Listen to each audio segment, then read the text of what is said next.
সরকার পরিবর্তনের পর Murshidabad junction station সংলগ্ন অবৈধ দখলদারের বিরুদ্ধে শুরু হওয়া উচ্ছেদ অভিযানের ধারাবাহিকতায় এবার রেলের জমি দখলমুক্ত করার উদ্যোগ জোরদার হয়েছে।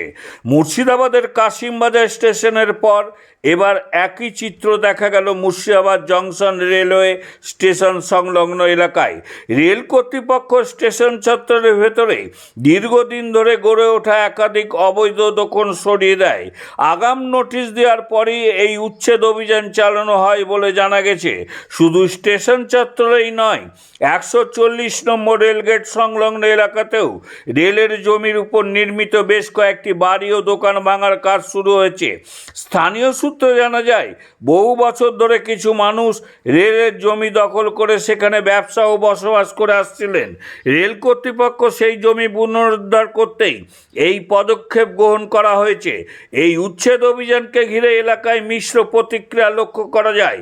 একাংশের মতে উন্নয়ন ও নিরাপত্তার সাথে এই পদক্ষেপ জরুরি ছিল।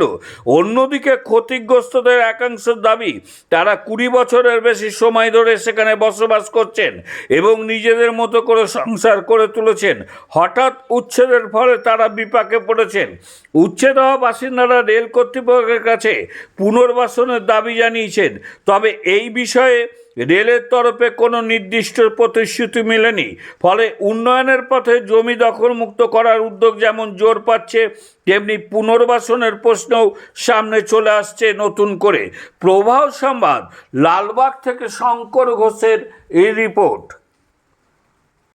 রেল আপনাদেরকে উচ্ছেদ করছে, কি বলবেন?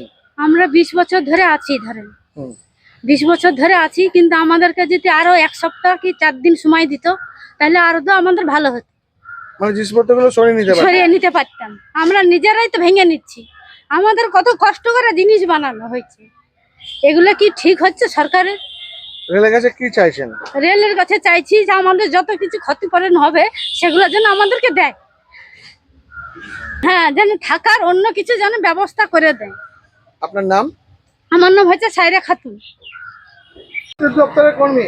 এখানে কটা কানেকশন কাটলে? 7খানা কানেকশন কাটলে? 7খানা কানেকশন কাটা হয়।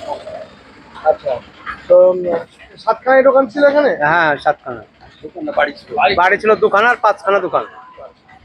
2খানা বাড়ি আর 5খানা দোকান। বাড়িটাও কি ভাঙা হচ্ছে? হ্যাঁ, বাড়িটা ভাঙা। আপনার নাম? ওটা মিল্টন শেখ। না, খুব ভালো।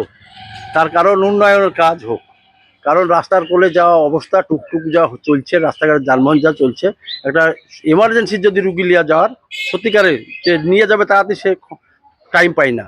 তা এটা হচ্ছে সবারই হোক, আমার বলে না, সবারই, প্রত্যেকেরই রেলের জায়গা। এখানে দোকান ছিল? হ্যাঁ, আমার একটা হোটেল ছিল, মা অন্নপূর্ণা হোটেল। হ্যাঁ, রেলের জায়গা, তা হোক, কিন্তু উন্নয়ন হোক। মানে রেল আপনাদেরকে নোটিশ কবে দিয়েছিল?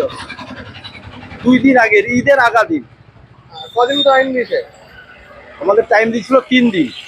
তার মধ্যে আমাদের বড় সাহেবরা এসেছিলেন, তা আমরা বলাতে যে গরিব মানুষ সবাই নিজে ভেঙে নেক, মূল্য যা দিতে হবে না। তা ওনারা আমাদের কথা মেনে নিলেন যে হ্যাঁ, গরিব মানুষ আপনারা আস্তে আস্তে টেনে নেন, যে টানা হোক, কোনো অসুবিধা নাই। গৌরীশঙ্কর এসেছিল, ওনাকে বলা হলো, উনি বললেন না ঠিক আছে, আপনারা টাইম দেওয়া হলো, আপনারা ভেঙে নিজেরা মিস্ত্রি দিয়ে লেবার। দোকান ছিল এখানে?